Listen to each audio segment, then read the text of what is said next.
thermique. Loi des vitesses parce que c'est pas primordial pour nous. Et on va passer directement aux équilibres chimiques. Donc, l'équilibre chimique, on a déjà parlé de la bouteille de coca, c'est quand on a une réaction qui est spontanée dans un sens et l'autre réaction dans l'autre sens qui est spontanée. Ici, c'est le désordre qui pousse la réaction vers la droite et c'est l'énergie qui pousse la réaction vers la gauche. Donc, on a un équilibre entre le CO2 qui est gazeux et le CO2 qui est sous forme liquide. Eh bien, toute réaction d'équilibre va être caractérisée par ce qu'on appelle une constante d'équilibre. Alors, je ne vous fais pas la démonstration donc, de la page d'après de ce que ça va donner, parce que c'est des explications qui sont un peu compliquées pour arriver juste au final à définir cette constante d'équilibre, qui est la concentration des produits, donc du CO2 gazeux, divisée par la concentration, donc la quantité qu'on en a, du CO2 liquide. Donc la constante d'équilibre, c'est toujours les produits sur les réactifs, quoi qu'il arrive. Cette constante d'équilibre, c'est ce qu'on appelle une valeur numérique. Donc c'est un nombre. Et plus cette constante est grande, plus ça veut dire que la concentration de P est grande. Pourquoi? Parce que si j'ai un chiffre grand ici, mathématiquement parlant, j'ai besoin d'avoir un grand chiffre ici divisé par un plus petit chiffre là. Donc plus KC est grand, plus P est grand. Et si P est grand, ça veut dire que j'ai produit beaucoup de CO2 gazeux. Donc ça veut dire que plus la réaction est ce qu'on appelle rentable. Et là, c'est tout ce que vous devez connaître par rapport à la constante d'équilibre. Donc la page d'après, vous pouvez la mettre entre parenthèses. On ne va pas le voir comme ça, on ne va pas voir d'où vient KC, c'est une démonstration pour vous montrer et pour arriver en gros à ce que je viens de vous dire. KC est égal à la constante d'équilibre.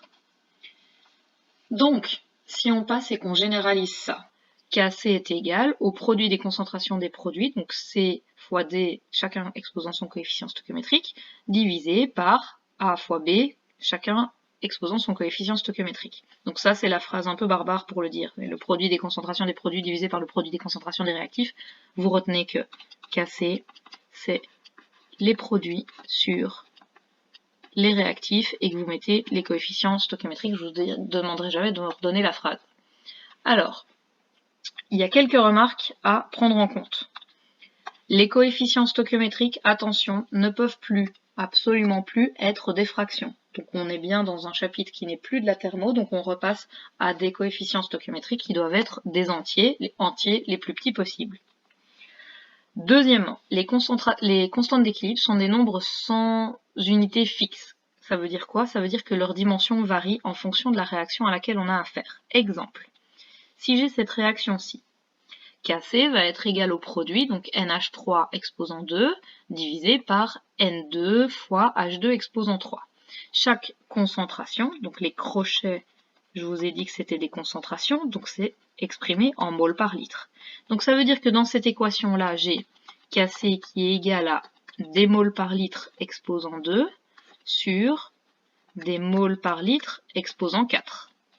Parce que 3 fois 1. Si je simplifie, les carrés disparaissent et il me reste 1 sur des moles par litre au carré au dénominateur. Ce qui veut dire que quand je divise par une fraction, je multiplie par l'inverse. Les unités de cette constante sont des litres au carré par mol au carré. Ça, c'est pour cette réaction-là. Si je prends cette réaction-ci maintenant, KC est égal à la concentration d'H2 fois la concentration d'I2 sur la concentration d'HI au carré.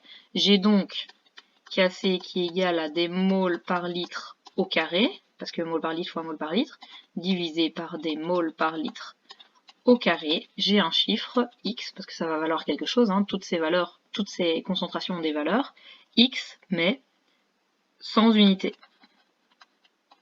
Ça pose aucun problème, parce que vous allez voir que ce qui est utile dans la constante d'équilibre, c'est les valeurs. Les valeurs numériques qui vont nous indiquer ce que ça nous indiquera, on verra après à quoi ça sert.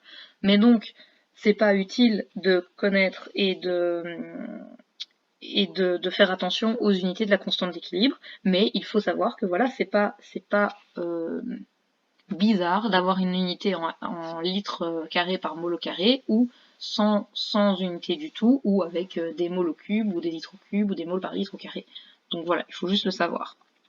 Troisième remarque, les concentrations des solides, étant donné que ça ne varie pas, vont être égalées à 1. Ça veut dire quoi? Ça veut dire que si vous avez un pot de sel à la maison, parce que vous faites à manger, donc j'ai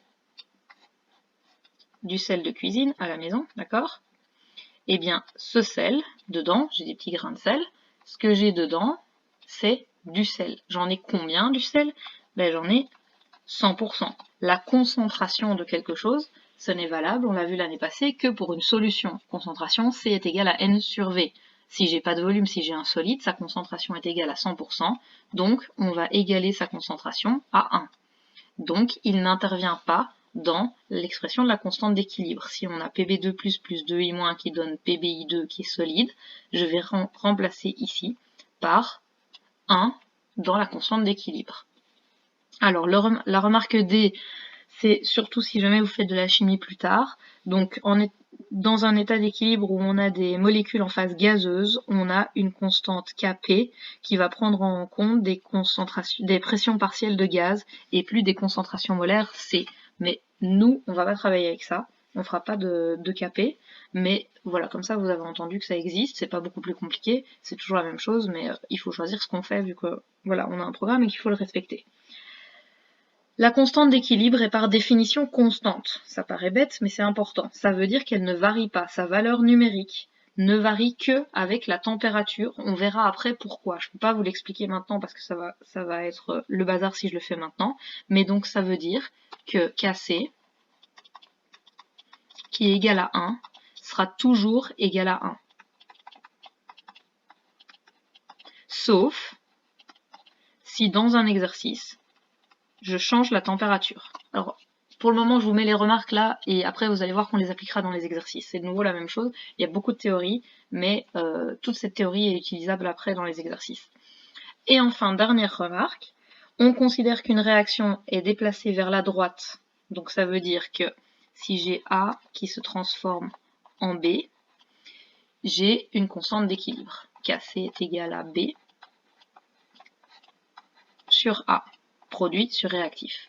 Eh bien, pour savoir si une réaction est déplacée vers la droite, ça veut dire quoi, déplacée vers la droite? En gros, ça veut dire si elle est rentable. Rentable, ça veut dire efficace. Donc si j'ai une réaction de A vers B qui m'intéresse, dont je parle, c'est sûrement que j'ai envie de fabriquer du B pour faire quelque chose avec, le vendre. En général, c'est pour ça qu'on fait qu'on fabrique des molécules, c'est pour les utiliser ou pour les vendre. Si cette réaction est rentable, ça veut dire que j'ai plus de B que de A. Donc ça veut dire que Kc doit dépasser 1. B est plus grand que A, j'ai plus de B que de A, j'ai plus de produit, donc ma réaction est rentable. On dit qu'une réaction est complète, repartez un petit peu en arrière, donc avec les réactions d'équilibre, les réactions impossibles et les réactions complètes. Une réaction complète est une réaction dans laquelle tous les réactifs réagissent pour se transformer en produit. On dit qu'une réaction est complète quand le Kc est plus grand que 1000. Donc ça, c'est des limites que vous devez garder en tête pour le moment, et on verra ce qu'on en fait après dans les exercices. Donc, tout petits exercices que je vais finir dans cette vidéo-ci, alors parce qu'on n'en a pas pour longtemps. Donc ce que je vous conseille, c'est de nouveau de faire la même chose. Vous prenez, vous mettez en pause, vous faites les exercices, et comme ça après, vous pouvez les corriger et voir si c'était juste. Alors, le premier exercice, il est tout bête. On vous demande d'écrire l'expression de la constante d'équilibre. Alors, l'expression, c'est sa forme, c'est-à-dire, en gros, son équation. Donc, Kc, c'est égal au produit sur réactif. Donc, c'est égal à NO2 exposant 4 fois H2O exposant 6 sur NH3 exposant 4 fois O2 exposant 7. Ça, c'est l'expression de la constante d'équilibre. Alors, ça me fait penser que j'ai oublié de donner un truc à la page d'avant. Il y a un truc que vous devez rajouter dans les remarques, la remarque C, donc les concentrations des solides qui ne varient pas, qui sont égales à 1, et attention, il y a aussi la concentration de l'H2O liquide, donc l'eau liquide, c'est-à-dire l'eau pure, sa concentration ne variant pas, on l'égale aussi à 1 dans les réactions, dans les constantes d'équilibre. Donc si on a de l'H2O liquide, on va remplacer son expression par un 1 dans l'équation. Ici, si vous regardez, je ne l'ai pas remplacé parce que c'est de l'H2O sous forme gazeuse. Alors, dans l'exercice suivant, on a donc Kc qui va être, on demande Kc de la réaction de synthèse de l'ammoniac. La synthèse de l'ammoniac, c'est la fabrication de NH3. À partir de N2 et de H2, il en faut 3 et il en faut 2. Donc Kc est égal à NH3 au carré, divisé par la concentration de N2, divisé par la concentration de H2 exposant 3. Donc, on vous donne les concentrations ici. Donc, ça va donner Kc est égal à 3,1 10-2 au carré, divisé par 8,5 fois 10-1, exposant 1, fois 3,1, 10 exposant moins 3, il manque un petit 1 qui est le 10 là, le tout exposant 3. Alors dans votre calculette, c'est des calculs qui sont assez pénibles parce qu'il y a plein d'exposants, donc faites juste attention à bien mettre les parenthèses. Donc 3,1 fois 10-2, le tout au carré, divisé par 8,5 fois 10-1 et 3,1 fois 10-3 exposant 3. Ça donne 37 950. 37 950. Les unités de la constante d'équilibre sont des moles par litre au carré sur des moles par litre exposant 4. Donc c'est des litres carrés par mole au carré. Ça, c'est la valeur. On vous demande de calculer la constante d'équilibre pour la réaction suivante, qui est la réaction inverse. Si vous regardez, c'est 2NH3 qui donne N2 plus 3H2. Donc Kc va être égal à quoi? Va être égal à 1 sur 37 950. Pourquoi? Parce que ici, vous allez en fait inverser les lignes des réactifs, enfin du dénominateur et du numérateur. Donc ça va être 1 divisé par 37 950. Vous obtenez 2,6, 10 exposant moins 1, 2, 3, 4, 5. 10 exposant moins 5, et on a toujours des... Non, on a des moles carrés, cette fois, par litre au carré, vu qu'on a ici cube des 4 exposant... des 4 sur 2, donc ça reste des moles par litre au carré. Faites pas le C, parce que je vous ai dit qu'on le faisait justement que avec des coefficients stoichiométriques qui étaient les plus petits entiers possibles. Et alors ici, on vous demande de montrer que dans ces deux réactions qui ont lieu à la même température, on a la même constante d'équilibre. Donc je vous ai dit, la constante d'équilibre, par définition, elle est constante. Donc ça veut dire qu'elle ne varie pas. Là, on dit quoi? On a une expérience 1 et une expérience 2, des concentrations initiales, 2, 1, 50 et 3. Et là, on n'en a pas la même chose, 0,5, 0 et 0,350. On a des concentrations en équilibre, qui sont forcément pas les mêmes, vu qu'on n'avait pas la même quantité à la base, mais on vous demande de montrer que Kc est la même. Donc, d'abord, il faut toujours écrire la réaction chimique. Donc, la réaction de synthèse du trioxyde de soufre, donc je fabrique du SO3 à partir de SO2 et de O2. Il va m'en falloir 2, il me faut 2 SO2. Alors, 2 fois 2, 4, 5, 6, et 2 fois 3, 6. Donc, Kc dans l'expérience 1 va donc être égal à la quantité de SO3, donc attention, on va étudier les concentrations à l'équilibre. Donc en gros, celle-ci, c'était bien, c'était les quantités qu'on en avait au départ, mais quand on parle d'un équilibre, on a toujours besoin des concentrations à l'équilibre. Donc Kc est égal à la quantité de SO3, donc 3,5 mol par litre exposant 2, divisé par 1,25 fois 1,5 exposant 2. Et dans l'expérience 2, Kc est égal à 0,26 au carré divisé par 0,045 fois 0,59 au carré. Si vous calculez ces deux calculs, 3,5 au carré divisé 1,5 au carré, ça donne 4,35 dans ce cas-ci, enfin 4,36 même.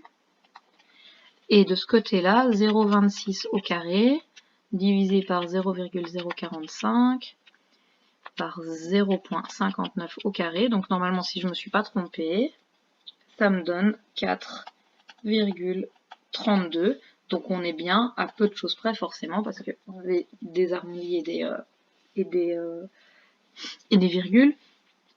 Et donc on a 4,36 et 4,32, donc on a bien la même constante d'équilibre pour une même réaction qui a lieu à la même température, donc c'est tout à fait logique.